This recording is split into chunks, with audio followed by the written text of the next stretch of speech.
hello, I'm glad to see you, and for those of you, I see a very higher number of familiar faces. Glad to see you again. And I want you all to help me with this, okay? Have you met my friend Larry? You met Larry? Okay, we're not going to let Larry heckle today, all right? Everybody got my back on this? No. I'm teasing. Well, thank you again for that introduction. I've been with IPMI, International Parking and Mobility Institute now since 2015. But I spent, if I haven't met you, we don't know each other's background. I spent 34 years in the parking industry before I joined IPMI. As John said, I came from California. I'm still living there, but I worked at a university there for 34 years in parking and transportation. And training was my side gig. It was my side hustle because it was fun. And I love our industry.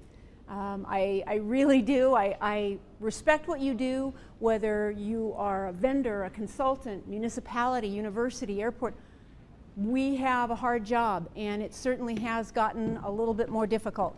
Do you need me to move? I think you can do this. You do? I do. Got it. All right. So is this just, that's better. All right. Oh. Okay, I'm going to start again with the Larry thing. All right. No. Anyway, I think you probably have noticed that it's gotten harder. Am I right? Like since the pandemic, like we've always had this industry where people love to hate us. It's difficult because it has in fact gotten harder. Our frontline, and that's who I spend most of my time training, is I come to individual agencies or state and regional associations and do presentations, primarily for frontline, but some for leadership as well. But what I am hearing 100% of is that aggression, nasty customers are on the rise. We are dealing with a different level of intensity. So the reason I wanted to talk about communication here is these are things that we all need to know. How many of you are leaders in your organization? It doesn't mean you have to be the top person, but you have either supervision experience or management or administration. Can you raise your hands? Many of you, yeah. So I present this because I also think these concepts work well for your team. So this is something that you can take back and at least propose the concept. So we're gonna go through some fun stuff today. I'll share some more as we go on. But anyway, I think this is not only a good leadership reminder or training or interaction, but also again for your staff and your coworkers back at your organizations. Okay, you ready to get started? Yeah. All right. Okay, here's what we're going to talk about for the next hour or so. And by the way, if you need a break, get up and take a break. Nobody's going to be offended. I'm not going to call you out. I'm not going to call most of you out. All right, I want to talk about the importance of first impressions. We give them, we get them. Really interesting stuff about first impressions that I want to talk about. And then we'll talk about something called a mood quotient, or MQ. If you haven't heard of that, we're going to talk about basically what makes up a mood. And the next thing we'll talk about are the sources of conflict that you deal with at work, that everybody deals with at work, including your team. And then personal communication styles and conflict styles, okay? By the way, now I know a couple of you have actually printed out slides. There is a handout in the app. You don't need to follow it, but I put it in there because so many people after this session are interested in taking this back to their organization, so I wanted you to have something to work with. I frequently see people taking pictures of slides.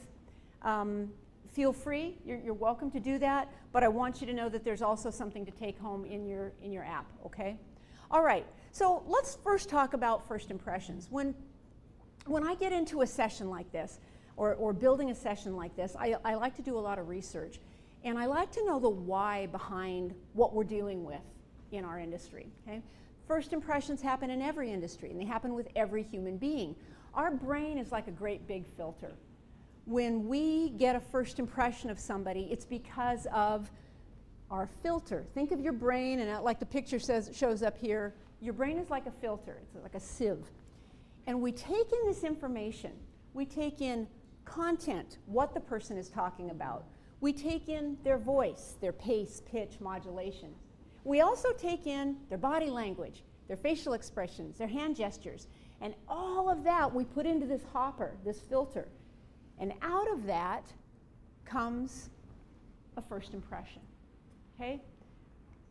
Now, the interesting thing that I did some reading about on first impressions is once we have them as human beings, we are not likely to give up our first impression without a fight.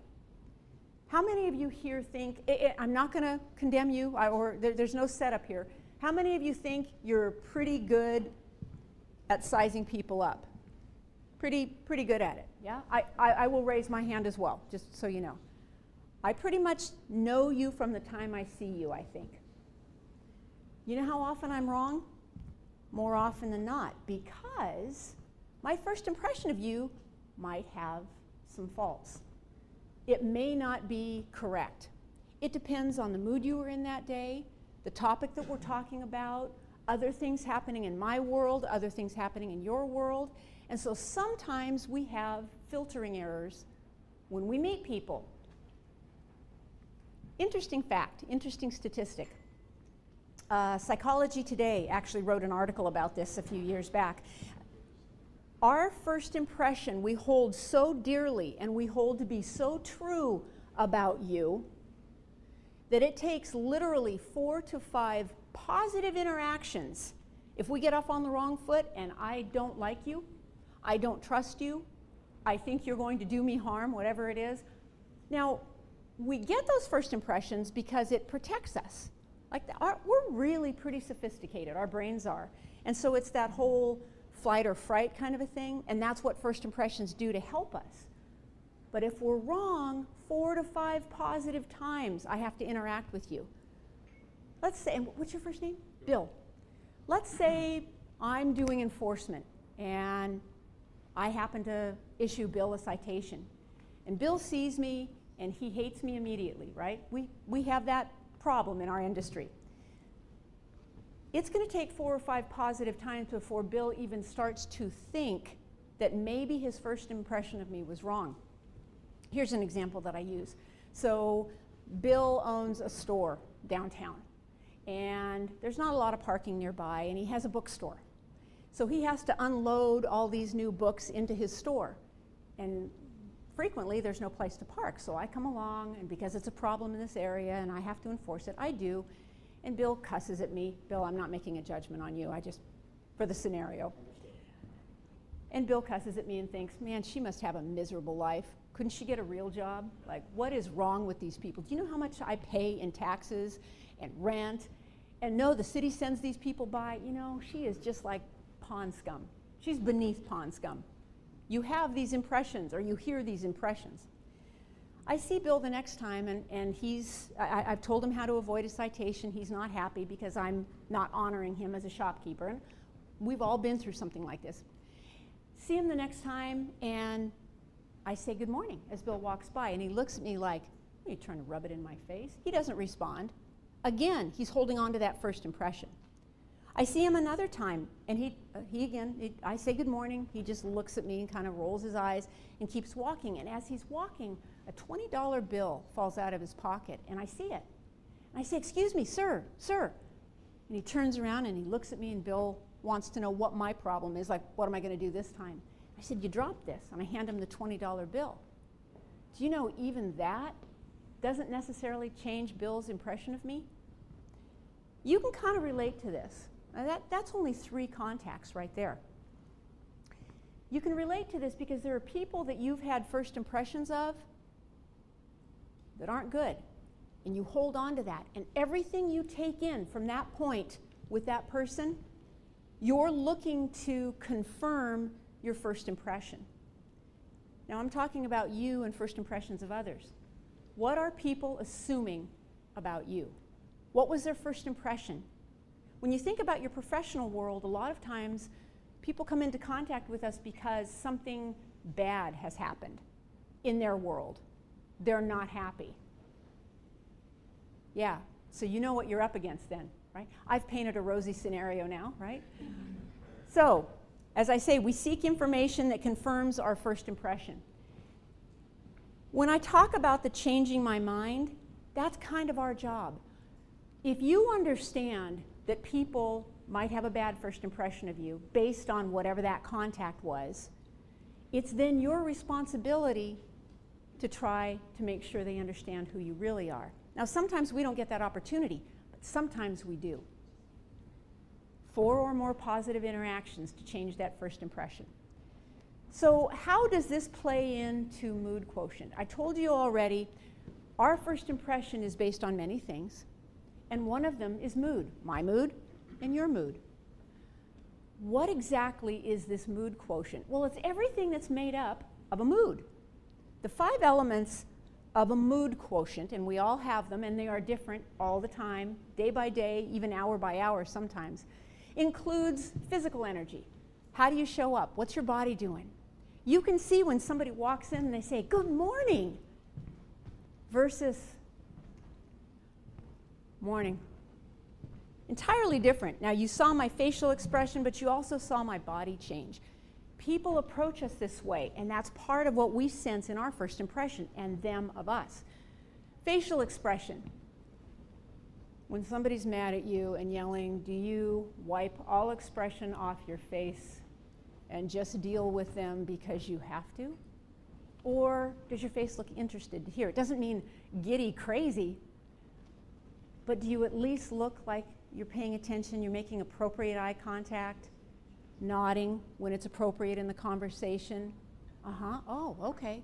Emotional tone of speech. Again, sometimes you or even your team members might go flat. If someone is yelling at you, do you go monotone? Did you know that that's actually hurting you versus helping you?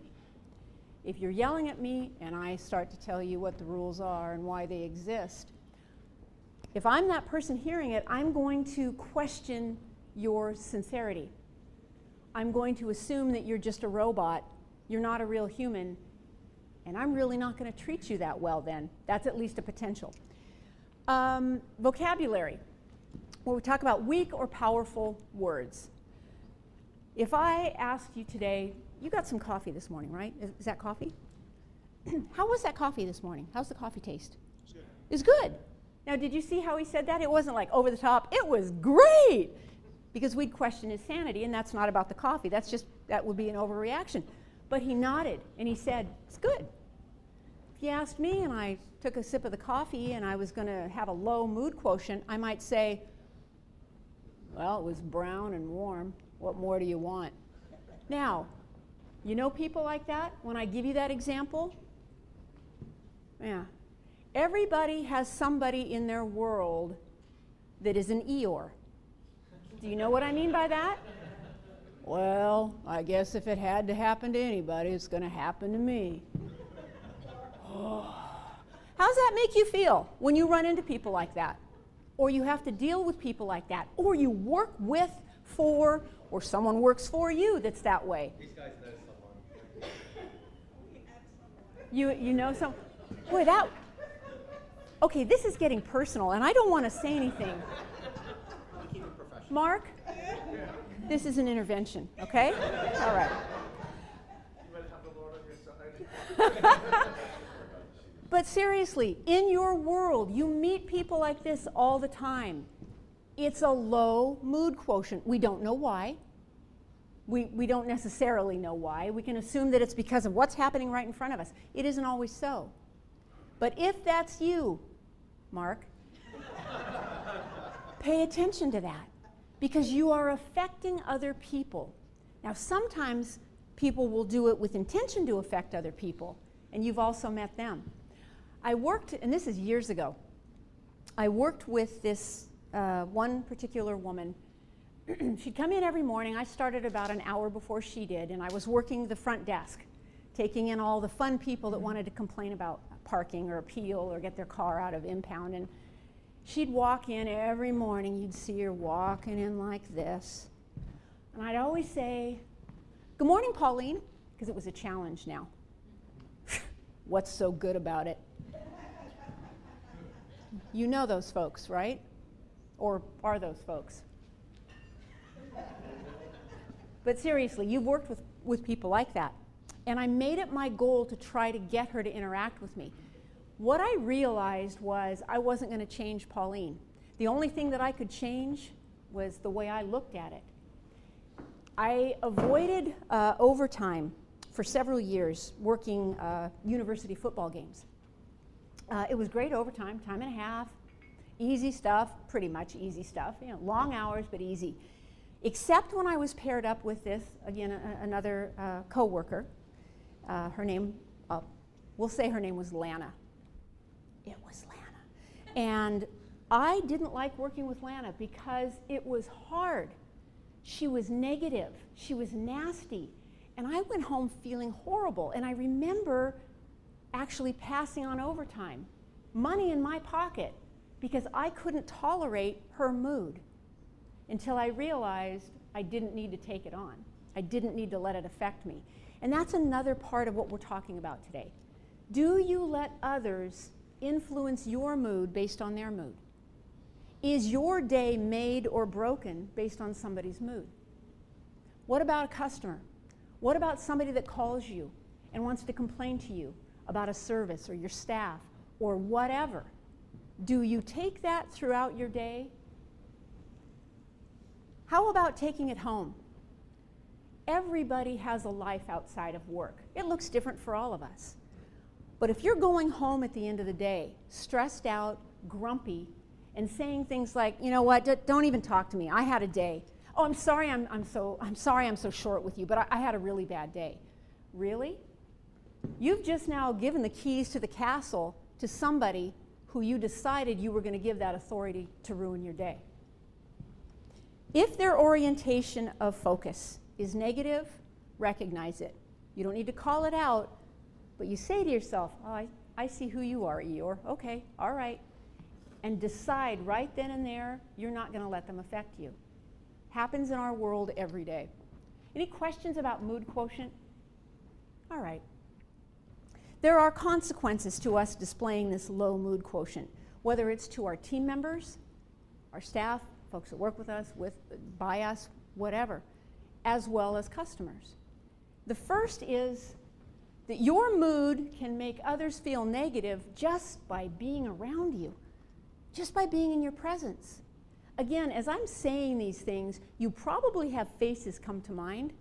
That's going to be a theme of our entire session today. There's going to be some things I'm talking about, and you're going to recognize people that you deal with. You might even recognize yourself in some of these. The second consequence of a low mood quotient, you showing this negativity, all the things that we just talked about, others might feel that they somehow elicited this negative vibe from you because you don't like them. I started off my professional career, in 1979. I'm pretty old. I was a police officer. And I started that out. I remember learning to report right as a police officer. And I had this one sergeant that would never approve my reports first draft. And folks, for those of you young enough that don't realize this, there was no computers. Everything was handwritten, and we had to write them in ink, not pencil. Okay, so I'd turn in my reports, and this sergeant would always kick them back. And I thought, you know, this is because I'm a woman. I know he doesn't like me. I know it's because he doesn't like me. And I remember going to a sergeant that I had a particular respect for. And I said, Sergeant, can I talk to you? He says, yeah, what's up? I said, man, it's Sergeant Smith. I don't know what I've done to him, but he doesn't like me. What makes you say that? I said, well, there isn't a single report that I turn in that he doesn't kick back with red ink on it. I feel like I'm in 3rd grade again, and then I have to write the whole report. And he's laughing. He says, Campbell, that isn't about you. He's like that with everybody. But I personalized it, didn't I? How many times do we do that? Do we assume somebody doesn't like us because of their mood? Is that ever you? The third consequence of displaying a low mood quotient with people. Others may assume that you're always this negative and will reject you and what you have to say because, frankly, you are not very pleasant to be around. You may have some of the brightest ideas, but they're never going to get there because they can't hear you. you're just not cool. It's painful sometimes. I think about a staff meeting that I had. This was back at the university. This is after I had promoted, and we had this gentleman who was parking enforcement. He was a retired police officer, and I'm not putting down hiring retired police officers, but this guy had major attitude. Okay. Mark is starting to feel picked on. It already started. This guy, though, he came from Los Angeles Police Department, and he'd seen a lot of things. And he kind of felt like parking was almost beneath him. Maybe you are not that way, correct? Okay, thank you. See, we're not talking about you. See, all right, okay. You enjoying this? Absolutely. Your $5 to me is paying off, isn't it? Okay, all right. Anyway, and Bob. So Bob was sitting in a meeting, and I brought a problem to the group. I called everybody in. I said, listen, team, we have got a problem. Here it is. I apologize, but we've got this event nobody expected, and I'm not quite sure from an equipment standpoint how we're going to do this, and a scheduling standpoint, and I need some thoughts on what would be appropriate, how it's going to affect everybody. But I genuinely don't know how we're going to cover this. Any thoughts or ideas? And I kind of look around this big oval table, and I'm looking at folks, and people are kind of thinking, or they're messing with their pen or pencil. Nobody's really looking up. And there's Bob, and he's looking around the table very purposefully. Crosses his arms. He clearly wants people to notice him. And I, in the back of my mind, am thinking, oh, Bob, please, just for once, keep your opinion to yourself. And I don't say anything out loud because that would be inappropriate, but I'm thinking it. Because he's not very pleasant to be around. And he finally says, yeah, I got an idea. Not that you're going to listen to this. Man, he has set himself up for failure, hasn't he? I begrudgingly, because I've been trained as a manager, say, no, Bob, I'd love to hear what you have to say. And the minute those words come out of my mouth, I stop listening because it's Bob. And he starts in, and he's sharing his idea in his kind of surly way. And I look around the table thinking, I wonder if the rest of my team here is feeling as pained by this as I am. And you can tell really nobody's listening. And something he says catches my ear. And I think, well, wait a minute, hold on. I said, hey, Bob.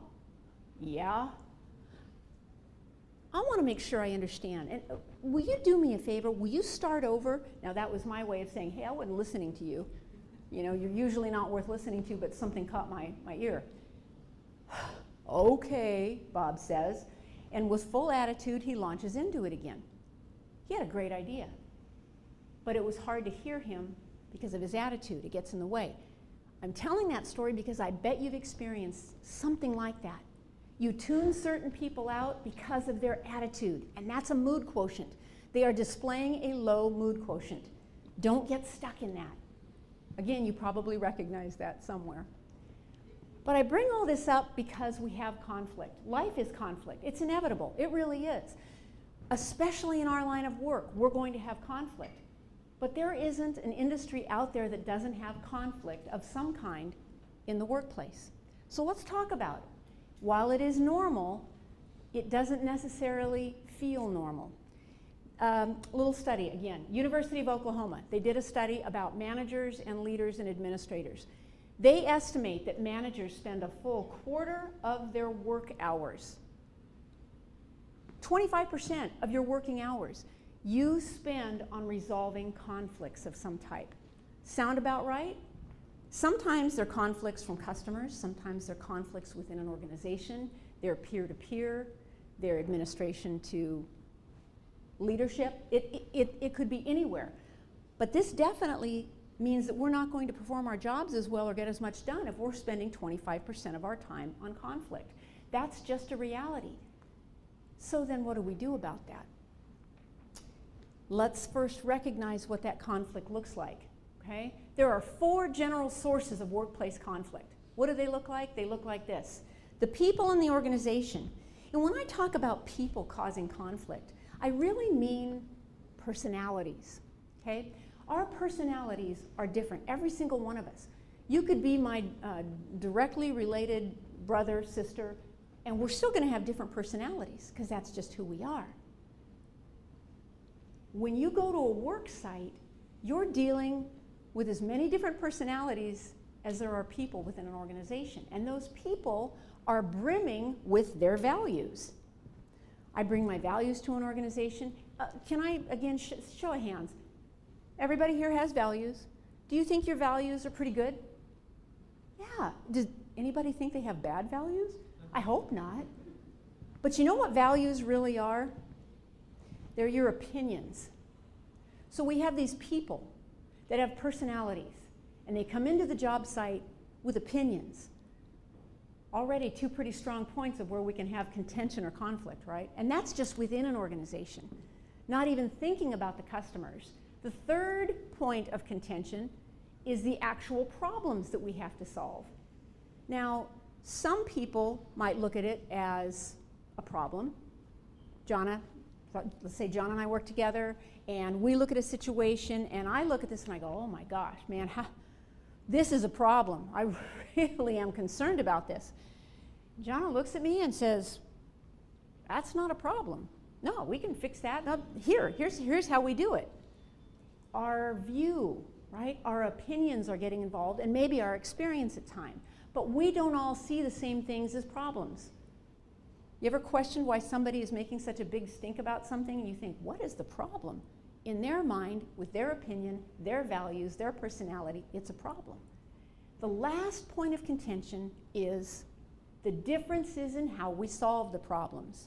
Now, go back to that example I gave you with my employee, Bob, okay? Bob didn't think of it as a problem. I thought of it as a problem. He had a way to think about it. There was a difference to how he approached it because he had some experience with this that he brought to the job.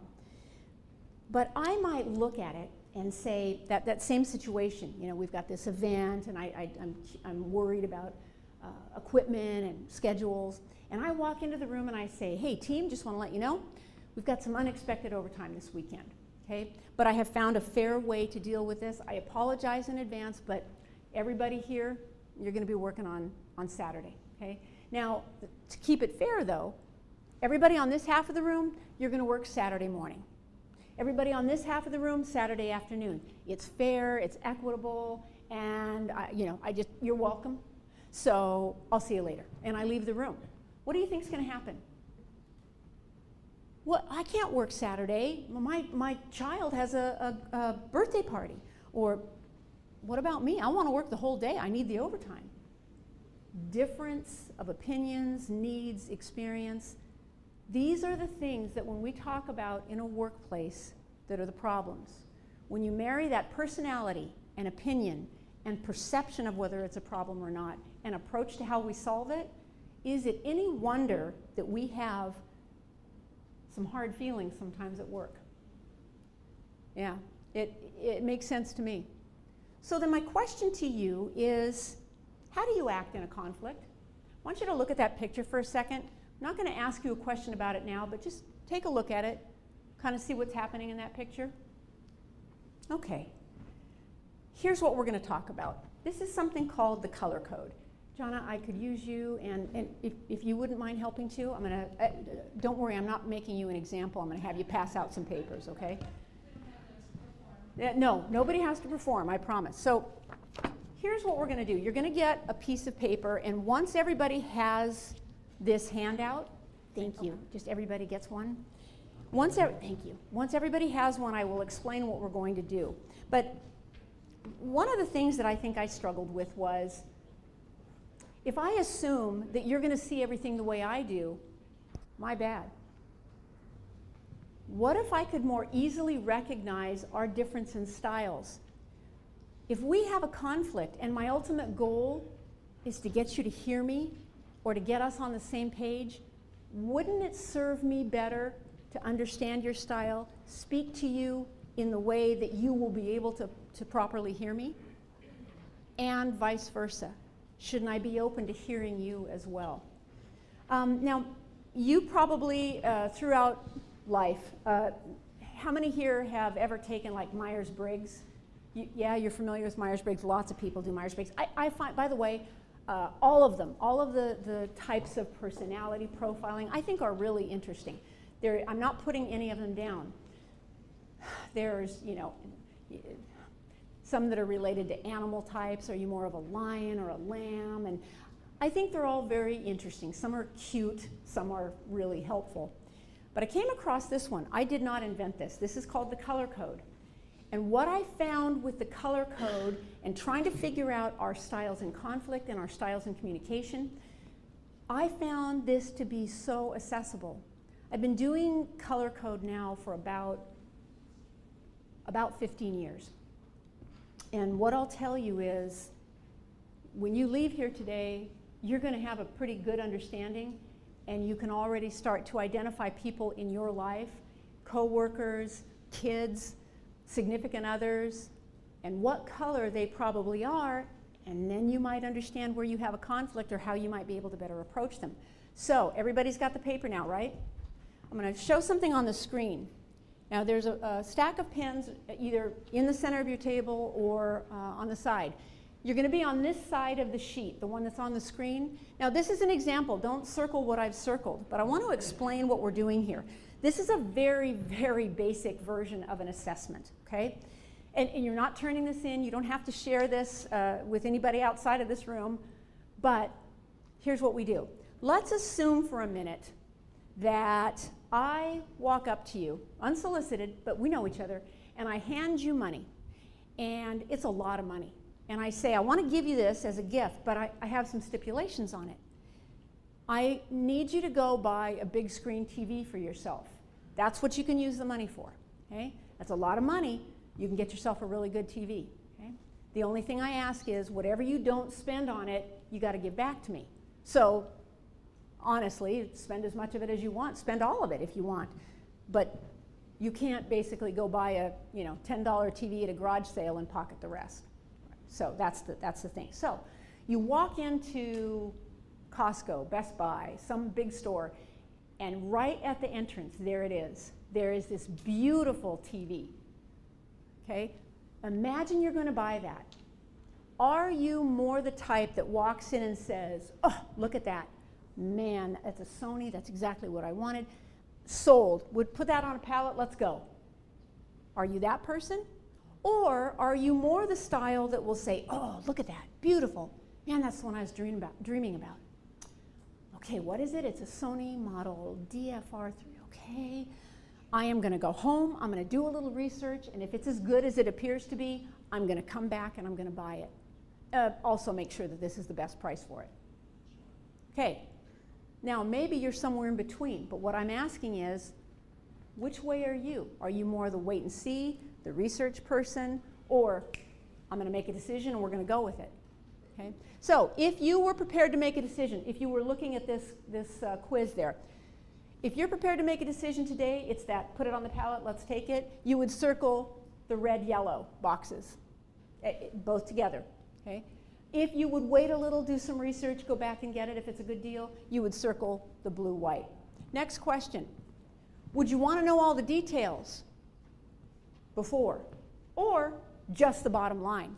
Again, that's just the bottom line. What's the price? I like it. Picture's good. Has quality I need. Boom. So you see where I'm going with this? Does that make sense? All right. So you follow these through. As you can see, question number 3 only has one color that you would circle. 4 and 5 have 2 again, and 6 has 1. At the bottom, you will see, and I've given you an example, count up the number of times on your page that you've either in a circle of 2 or circle of 1, how many times did you circle the color red?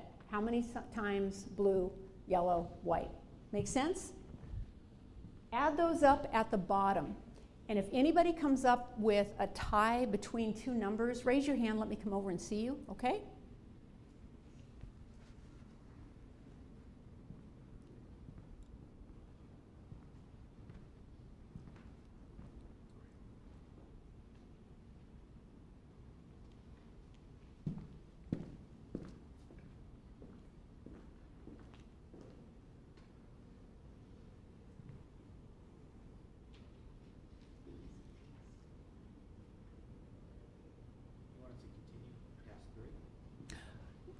finish the whole page, and then when you're done with the whole page, go ahead and add up all the way down how many times you've included in your circle those colors. And if anybody's got questions, I'll be happy to answer them, or I'll come over to your table.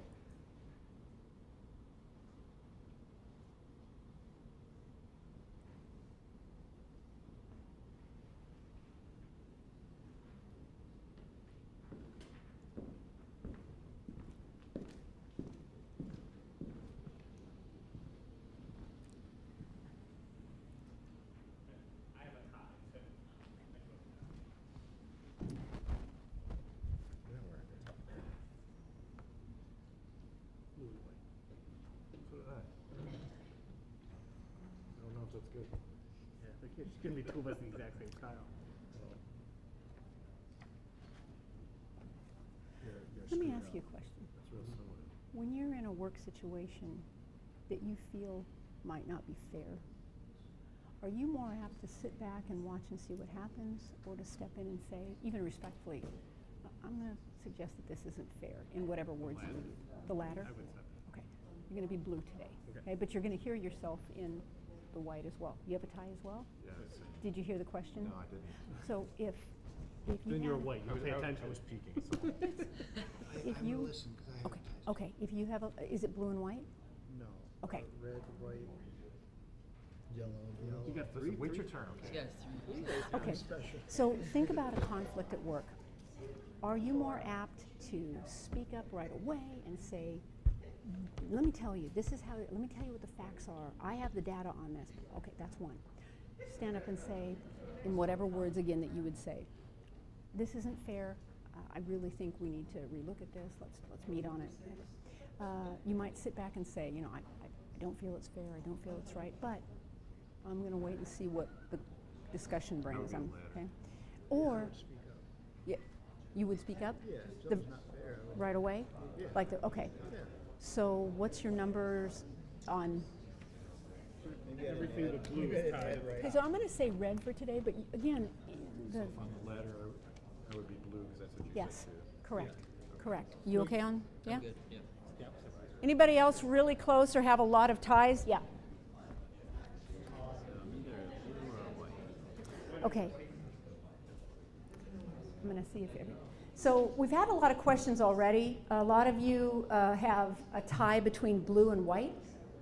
If you are a tie between blue and white, let me give you just an example. Something happens at work, and you don't feel good about it. It doesn't feel fair. Okay. Are you the one that would step up and say, listen, I feel like this is unfair. I don't think this has been looked at fully. I don't think you talked to the people that you needed to talk to. I suggest we put this decision off until we can get some more input. Or do you sit back, wait and watch? You have that opinion, but you're not necessarily going to be the first one to speak up. It doesn't mean you never would, but you're going to wait and see what other people have to say first. If you did the first part, you speak up, that's not fair. Today you're going to be blue, but you're going to hear yourself in white as well. If you would wait until somebody else probably said something, unless you felt really strong about it, go ahead and go with the white core today. If you are tied between, let's say, red and yellow, that same situation, but as somebody that would be a red core would probably stand up immediately or speak up immediately and say, let me tell you why that is. Here's what the data says. Here's what our experience is. Here's why we're doing this. I have spoken. Okay, it doesn't mean you're in a leadership position, but you're pretty definitive about it, and you don't mind speaking up right away. If you were yellow, you're kind of wondering what all the fuss is, okay? A little more lighthearted approach. Like, what are we getting all excited for here, guys, right? Okay, does that help you? Now, how many people, anybody still need a minute to finish? And it's okay if you do? Okay. So here's the point. Anybody get all of your numbers in one color? This doesn't happen that way. I'm not going to pick on you, don't worry, this is a general question. You are a mixture of all of the styles of communication that there are in this assessment, okay? So now here's what we're going to do. And this is not the be-all, end-all, but it's probably a pretty good indication. So could you raise your hand for me if your top color, or you know, the one that you're going to call top today, was red? Okay. How about blue? Yeah. Okay. How about white? How about yellow? Okay. You ready for this part? Will you do me the honor of getting up and moving around a little bit? If your top color was red, actually, would you gather over here on that side of the podium? If your top color was blue, would you gather in here? If your top color was yellow, I'm not trying to put you in the corner, but over in that area. And if you were a white core, would you gather over there sort of by the doors where there's an opening?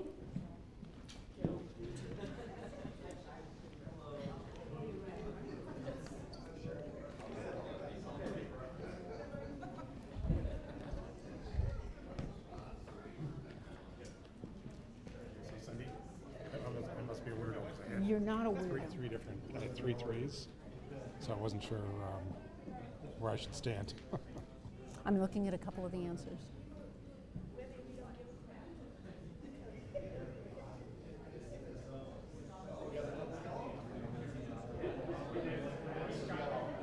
You're going to hear yourself in all of those. Let's put you, are you, I get the sense that you're kind of a fun-loving guy. Easygoing, not overly, you know, demonstrative. Yeah. Do you want to be a yellow today? I can be a yellow, sure. Let's go put you in yellow then. All right. All right. You have found your people, okay? All right. So this is my white core group. Is that correct? Okay. All right. I want you all to notice that they're sitting, okay? Now, that's not a criticism. It's a style, okay? There isn't, I've probably done this literally 500 times. There is never a group of reds that doesn't stand. And there's a reason that I have them up at the front. And the reason that we're going to talk about them first. Did I just say reds? They're the Reds, though. They're standing. My goodness, I'm so sorry. But, okay, but that wasn't fair, was it, Blues? It was not fair of me to say that, right? Yeah, you did. I appreciate that. Let's see why this is not advancing. Oh, they're so blue. I'm sorry. Yeah, exactly. Okay. Can we all just get along now? Ah, okay. So here's what we're going to do. Boy, I'm sorry, guys. If you can give me just 1 second. Hold on. Let me get down here for a second. I apologize.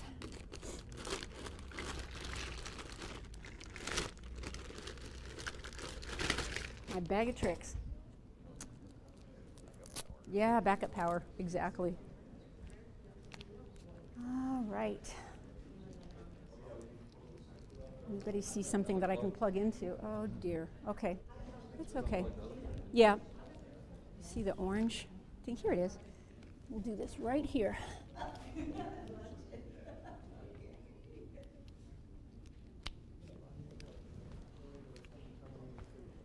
Yeah, I think I got it. Thank you, though.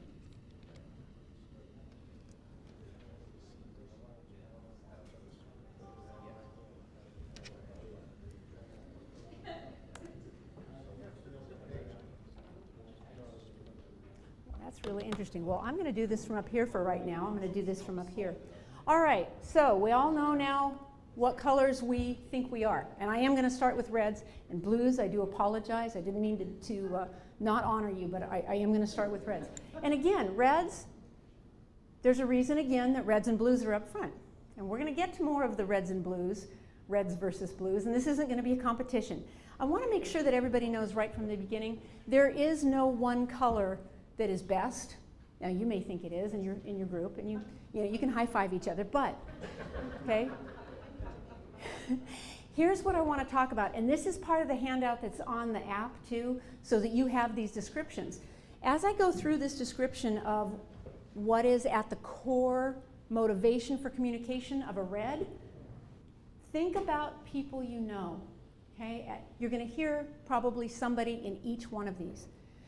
Red are the power wielders. It doesn't mean they have to be in charge, but they're very comfortable being in leadership or being in a decision-making process. You give me a problem, I will decide. That's fine. And if that decision doesn't work out later, we will rethink it and we will make another decision. Not a problem.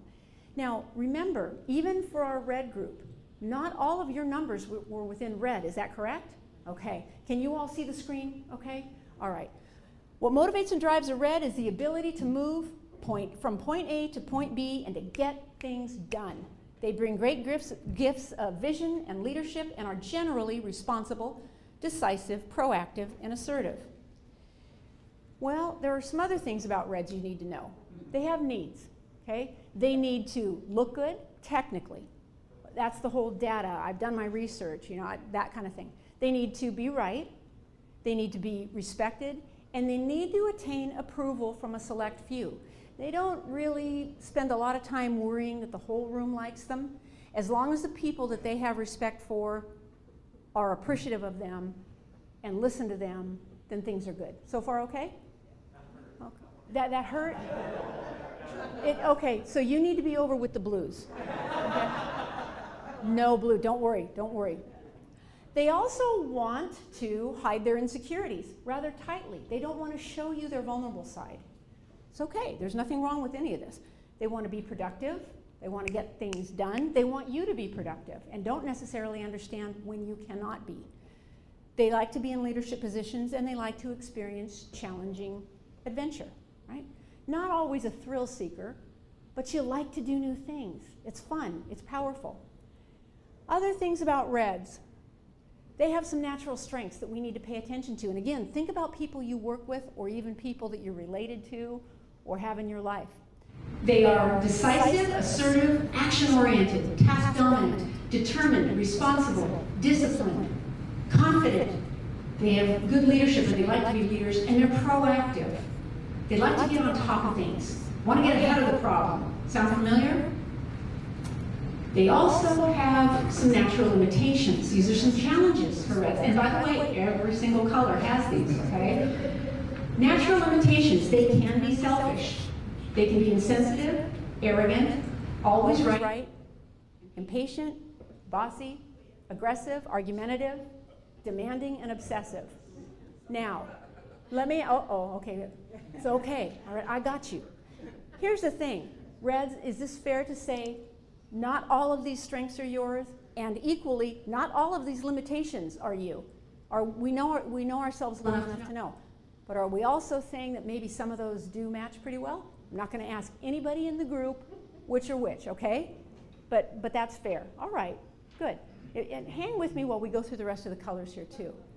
Yes? Well, and I noticed there's a higher percentage of women in reds. Is that normal? Is that a common?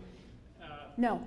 It's, I haven't found gender-specific groupings, but what I'm going to tell you is, generally speaking, in our industry, the highest numbers are reds and blues, which leads me to blues, okay? Let's look at this. Blues, their core motivation is intimacy, and what I mean by intimacy is connection and relationship.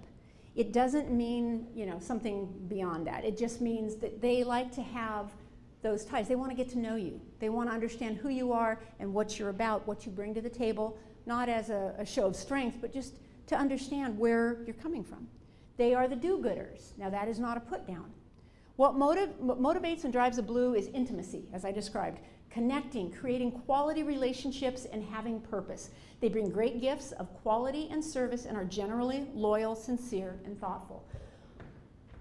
How many of you have friends from youth? It could be college, high school, elementary school. You got it. How many of you still have a group of friends or at least a small cluster of friends? Okay. If you guys are all together still, there's probably somebody who typically initiates that contact, those get-togethers, whether it's you or somebody else. The chances are that person that is continuing to promote that contact is a blue. In your friends group from youth, are you one that at least is one of the people that motivates that group to stay together, to reach out and connect? Yeah, yeah. Blues are the most loyal of the 4 color groupings for our styles. It doesn't mean that the rest of us aren't loyal too, but it's a core value for them, that loyalty, right? I've got your back. And when they don't have their back covered equally, there can be resentment. And here's where I'm going to bring up the reds and the blues. I'm going to talk about this again a little bit later, but the 2 groups that butt heads the most are reds and blues. And the 2 groups that are most attracted to the industry that we're in are reds and blues. That doesn't mean our yellows and our white cores don't have an equal role, and we have a lot of white cores in this room, but you all also had other colors that you saw on your scoring as well. But I just want you to recognize this, because I want you to be thinking about people, without saying it out loud, people that you don't necessarily always see eye to eye with in your organization. Chances are it could be that you are battling with a red or a blue, depending on what your core color is. I want to go on to the descriptions of what the blues need. Their natural gifts, quality and service. They need to be good morally. They want to be, it's the whole idea of our values, right? Be good morally, be understood, be appreciated, and be accepted. When they go out of their way to do a great job, they want to be recognized. It doesn't mean that you have to, call it out in front of the whole world, but they want to be recognized, or to at least understood that they have done a good thing, and that's okay. That's not a problem at all. Reds, I will tell you that reds can be a little less appreciative. It doesn't mean that they don't appreciate it, but sometimes we expect what we think we give, and so we see it as just part of the job. And again, not picking on any color. So they also want to reveal insecurities. They don't mind being a little bit revealed as to what some of their faults can be. They want to attain quality. They want to be autonomous. In other words, they want to be sometimes, a little bit left alone, and they want to have security. And they find that frequently amongst each other. I came from a university that had employee unions. Some of you probably have similar situations. One of the studies that I read about what jobs are attractive to the different core colors, blues were primarily who held the role of leadership in unions, and that's about fairness. I had asked a couple of you when you were trying to figure out what your color was going to be, would you speak up if you felt something was unfair? And they were attracted to that. That's, again, a tendency of a blue. It could be unfair for you. It could be unfair for your group, for the organization, but you find some power in that. They also have some strengths and limitations. And I didn't press that enough, sorry. They have natural strengths of compassion, sincerity, loyalty, thoughtful, analytical, committed, dedicated. They can be emotional, and that's not a bad thing, dependable, and deliberate.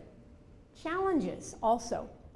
Again, remember, like I said to our friends in red, not all of these are going to apply, but see if some of them don't stick. They can be worry-prone, overly sensitive. They can be self-righteous, unforgiving, judgmental, suspicious, perfectionist, hard to please, moody, and jealous. Again, are we fair in saying strengths and limitations, some apply but some do not? Is that fair? Yeah? Yeah. Have we met before? Yes, I got a dossier on you before the conference, so good to finally meet you. Yeah, it's interesting. And again, as I'm going through these, you probably are thinking about people that you know at work, and you're thinking, aha, okay, now I get it. Now I want to talk about the white core. Now there's a reason I position them by the door, because they might want to get the heck out of here before anybody else, okay? Now, it's not to make fun of you, but I'm going to tell you, it's not that you don't have feelings and opinions and sometimes speak up, but you are more likely to be that person that hangs back a little bit until you assess the whole room as to what's going on. You're not the first one to speak up. You have opinions. You just don't necessarily feel compelled to share them at every moment. Like other groups might. And honestly, all three other color cores would probably be more likely to share an opinion. Okay, what motivates and drives a white core is the ability to stay calm and balanced even in the midst of conflict. They bring great gifts of clarity and tolerance and are generally kind, adaptable, and good listeners. Let me give you a quick example. I work in a small group at IPMI, and we get on conference calls all the time, and we debate. Why? No, I don't think that's going to work, and I'll tell you why. I don't know what we're going to do. I'm just giving you a situation. And I have one coworker who is absolutely a core white, and she sits quiet until somebody asks her.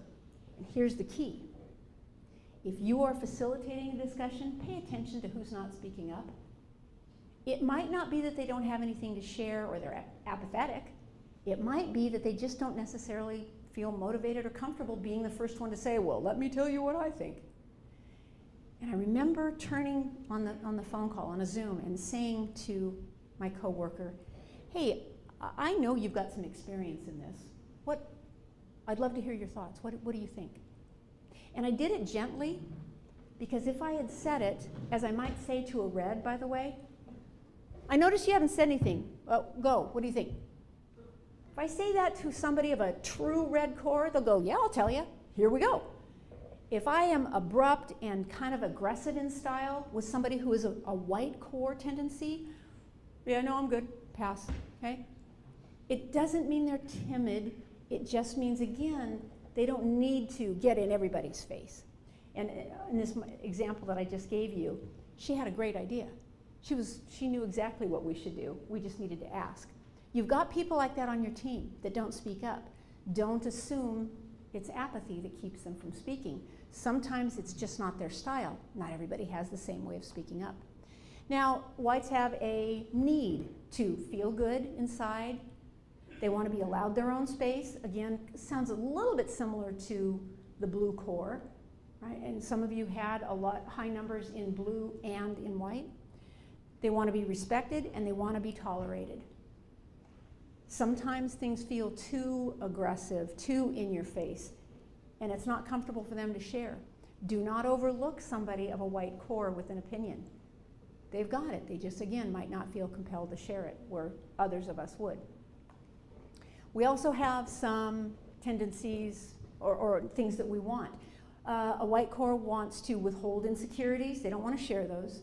They want to receive kindness and tolerance. They want to maintain their independence, and they want to feel contented. When a work site feels just not content ever, typically is when somebody of a white core will leave that job. Here are the natural strengths of somebody with a white core. They are kind, satisfied, even-tempered, agreeable, easygoing, good listeners, inventive. They're considerate, diplomatic, and adaptable.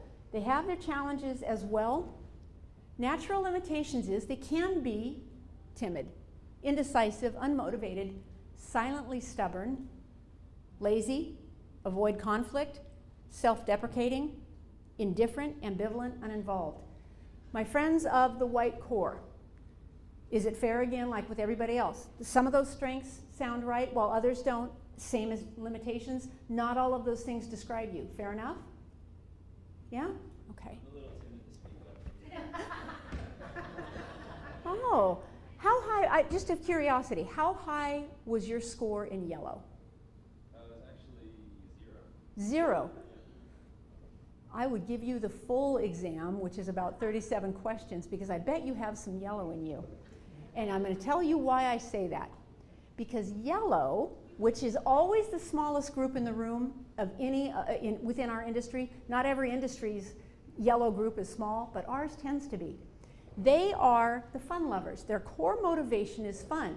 And that's why I mentioned or asked why if you had any yellow in there. That was fun, okay? I'm not fun at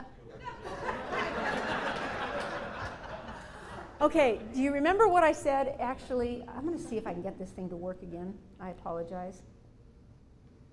No, it does not want to go forward. I'm going to have to do this way. When I was talking about white core and I said self-deprecating, right? Okay, I think maybe you are in fact. All right.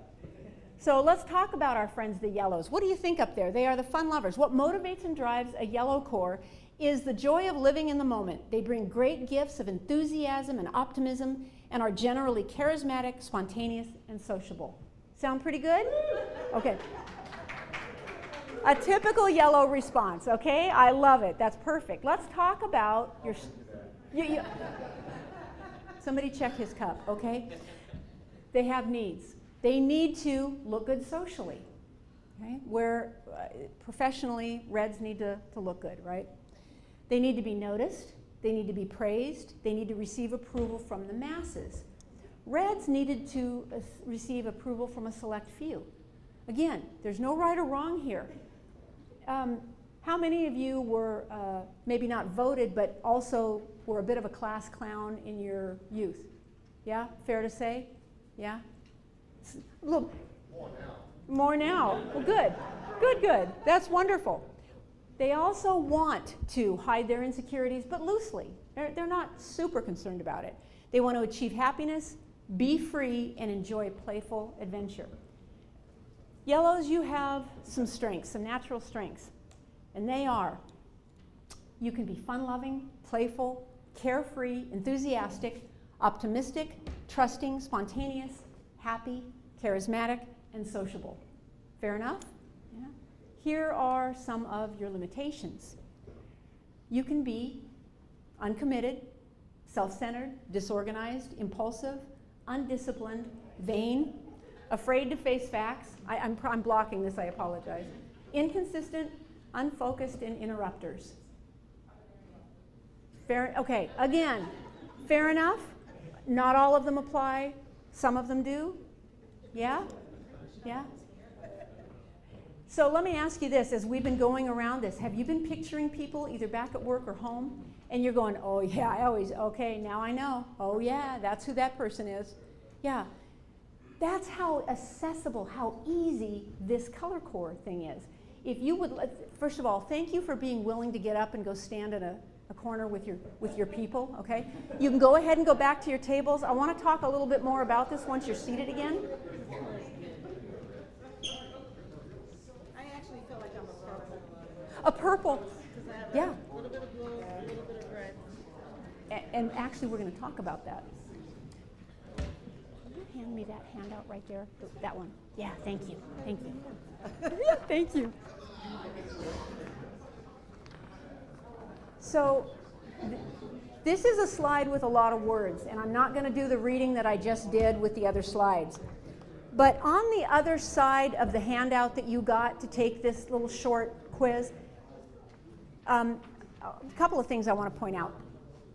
So you see that it says the color code, what's your motivation? You see on the top of that, and again I'm going to hold this side up so that everybody sees what I'm looking at, this page with the color. Okay.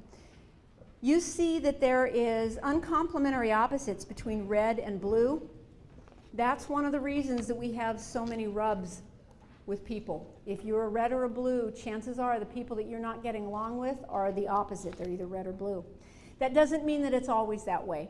And as you noticed, your numbers fluctuated.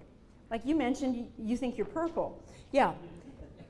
It's not unusual for you to have almost even numbers, and I'm going to tell you right now, it makes it easier for you to change your style to that person's style and adapt to their communication style.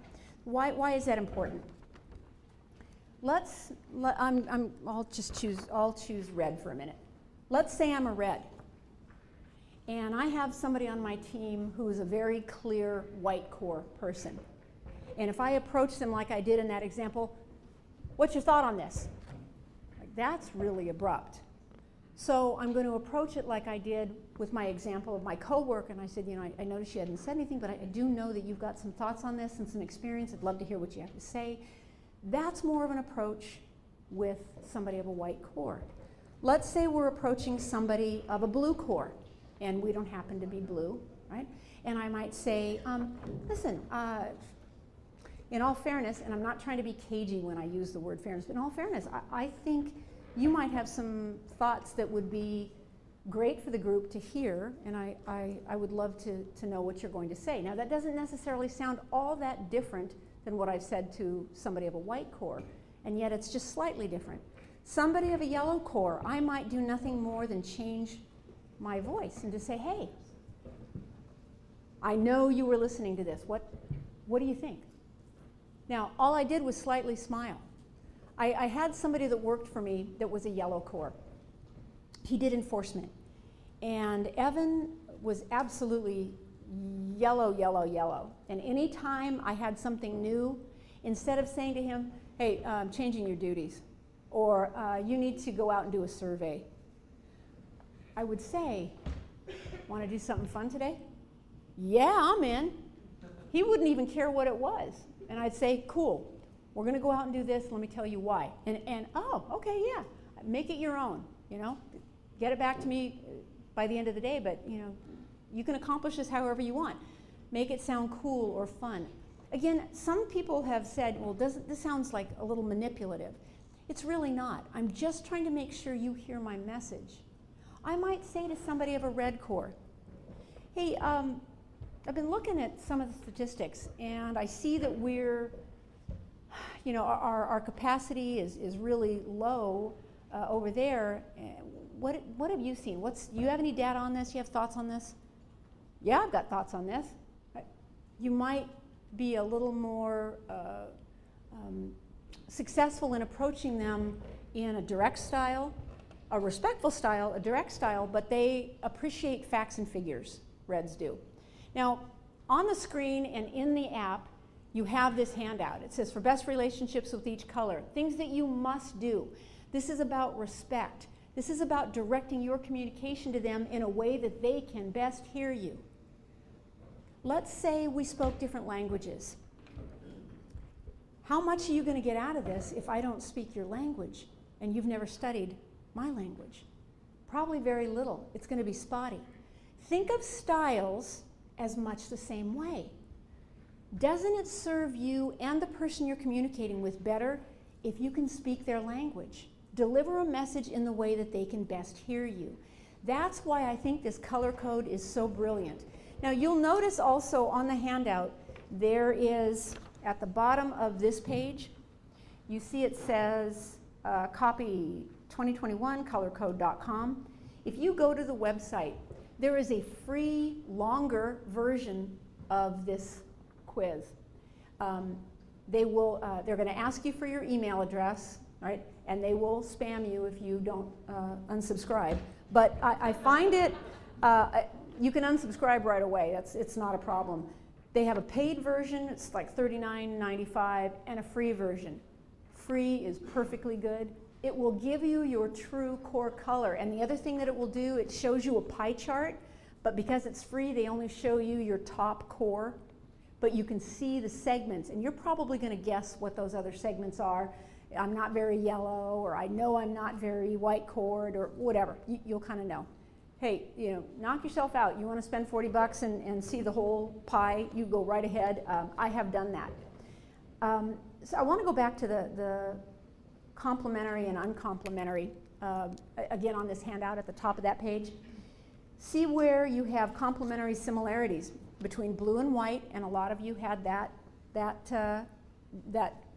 those numbers added up, and red and yellow. Also, some of you that had red had a lot of yellow. You also may see that you had red and white, complementary opposites.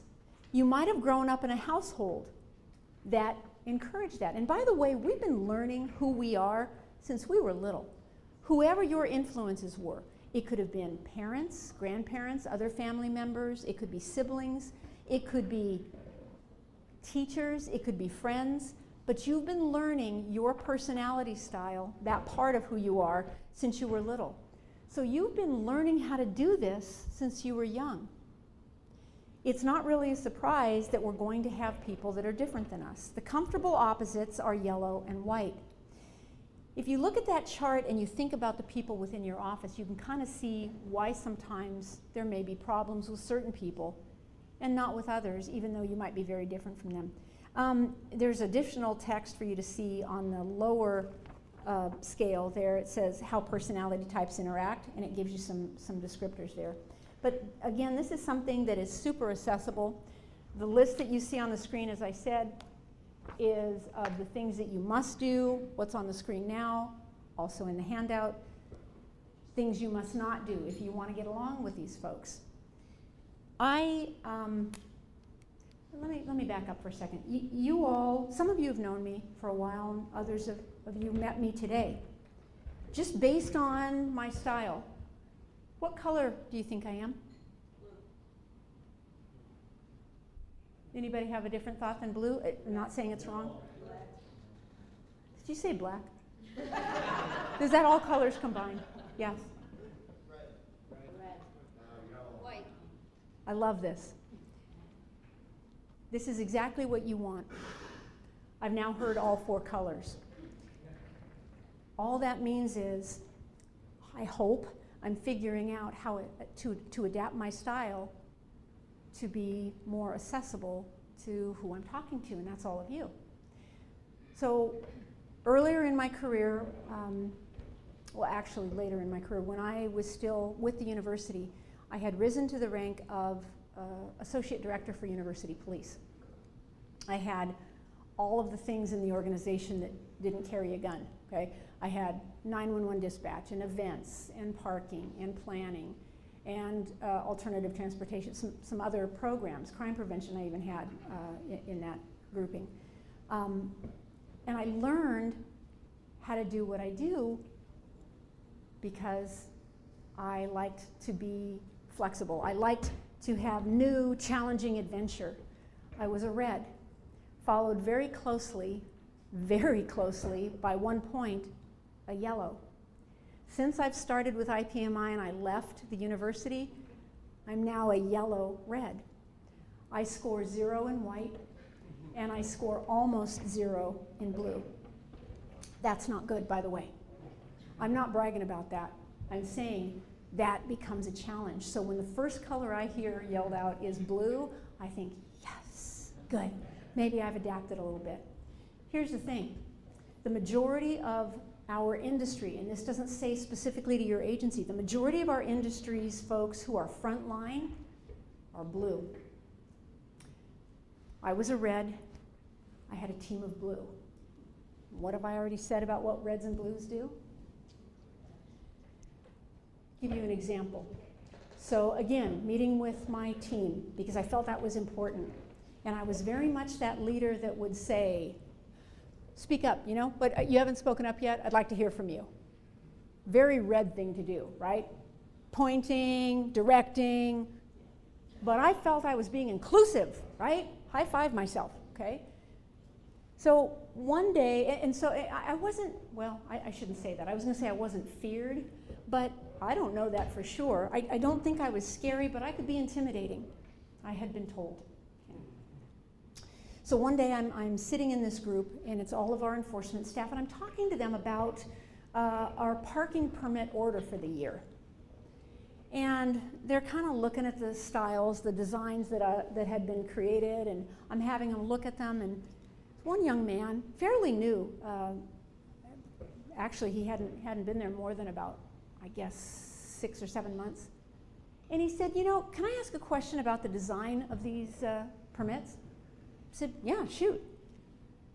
Who's doing these? Because as an enforcement officer, I mean, I know I've only been here a little while, but this is difficult for us, and they should consider the style more and the design more as we're driving by or we're walking by and we're not seeing this or we're seeing that. I won't go into all the detail, but you kind of get the gist of the conversation here.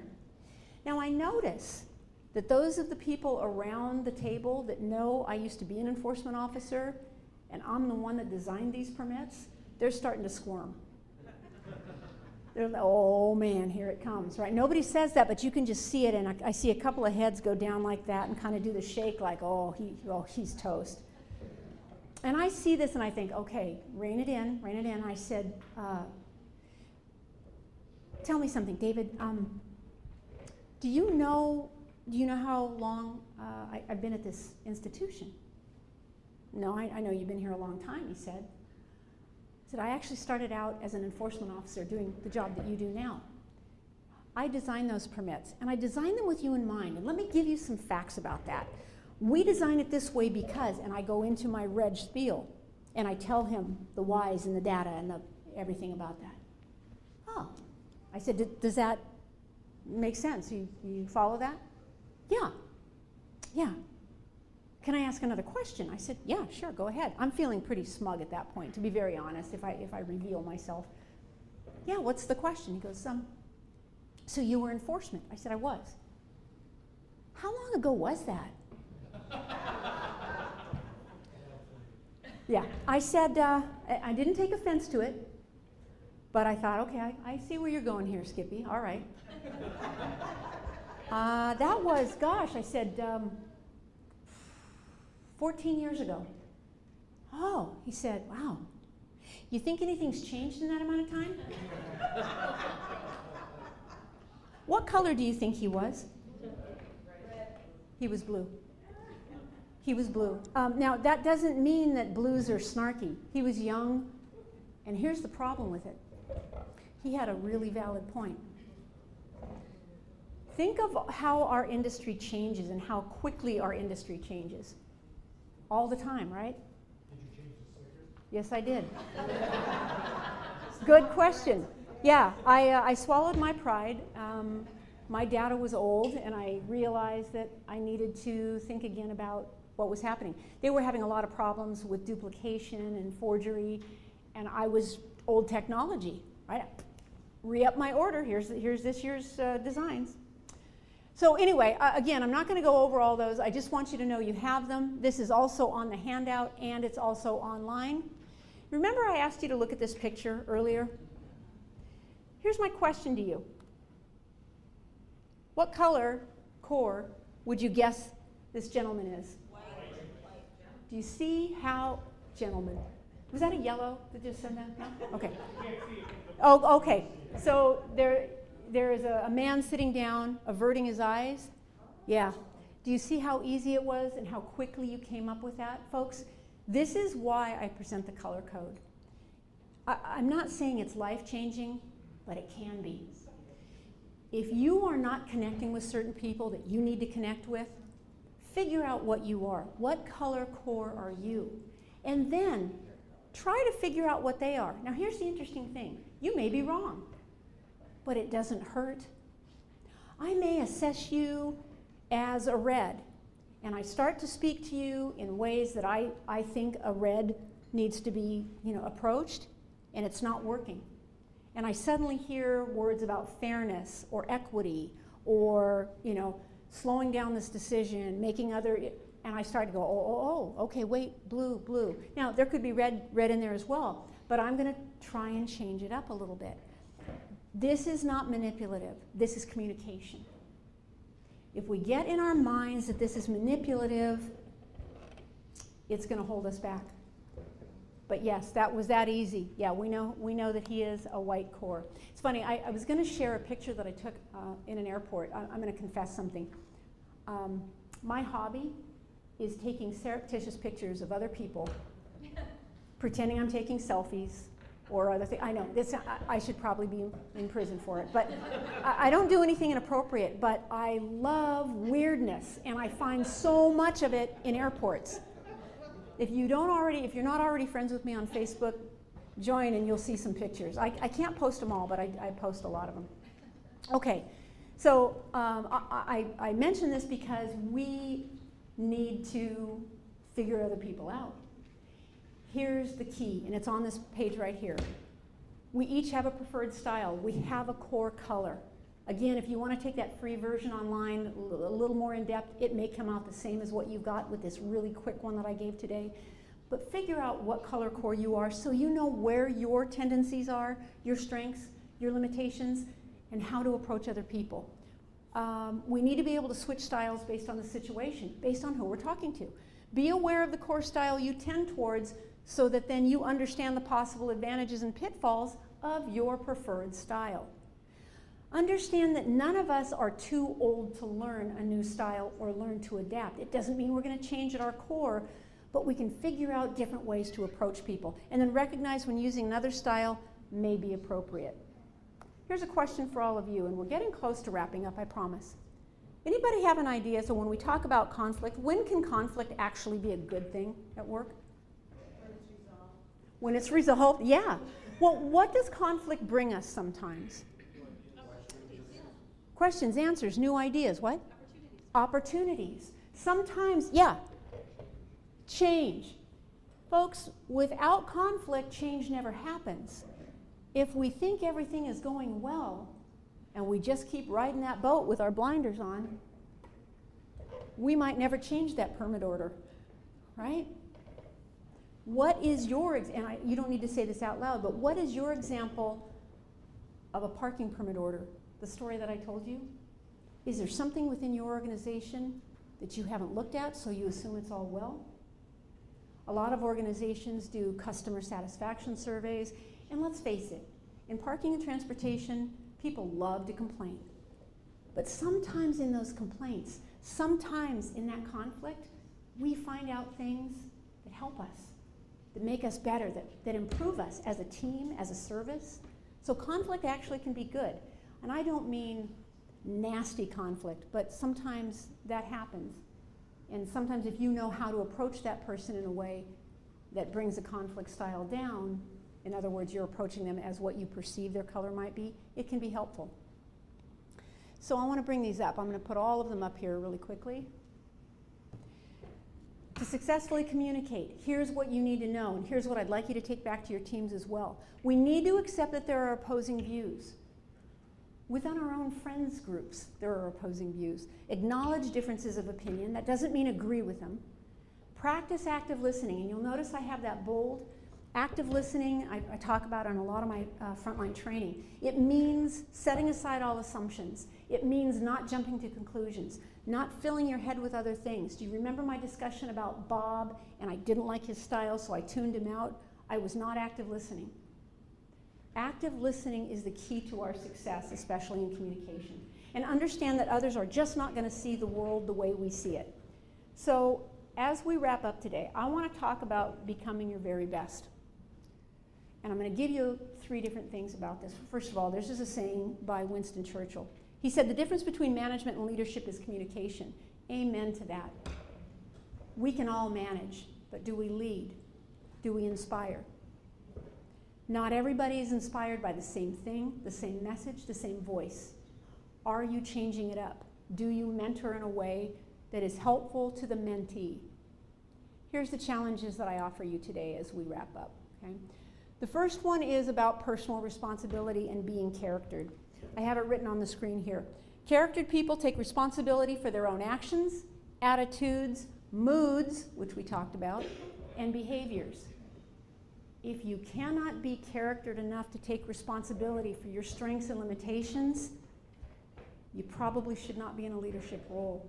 Be honest with yourself. You don't need to show your flaws to everybody, but really look inside and figure out where, as a communicator, you might need to improve.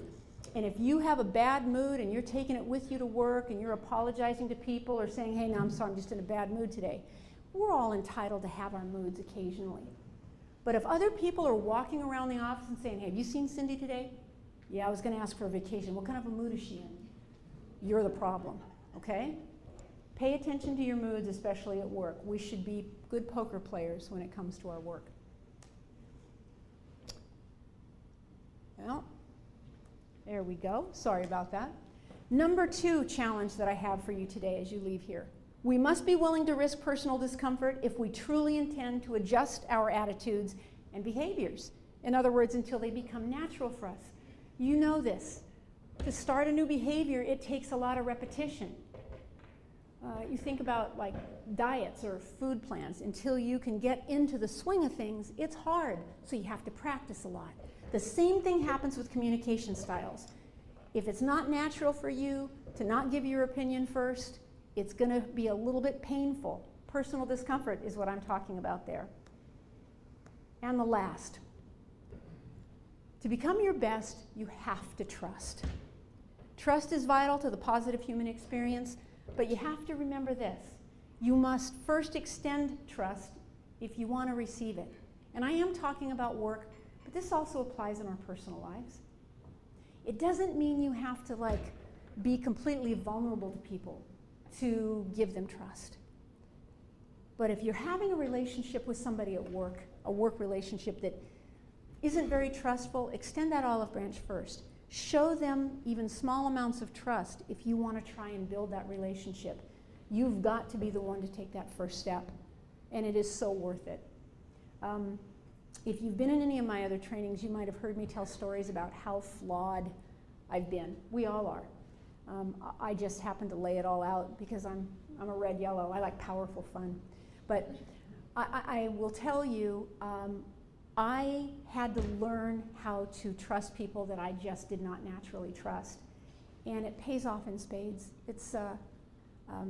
I feel like I'm a better professional for it, and I would encourage you to try it as well if that is certainly a challenge for you. Folks, I appreciate my time in front of you today. Thank you so much for playing along, and I hope you learned something today. My contact information is up there if I can answer any questions for you. I'm always available, and I hope to see you all in Tampa. Thank you.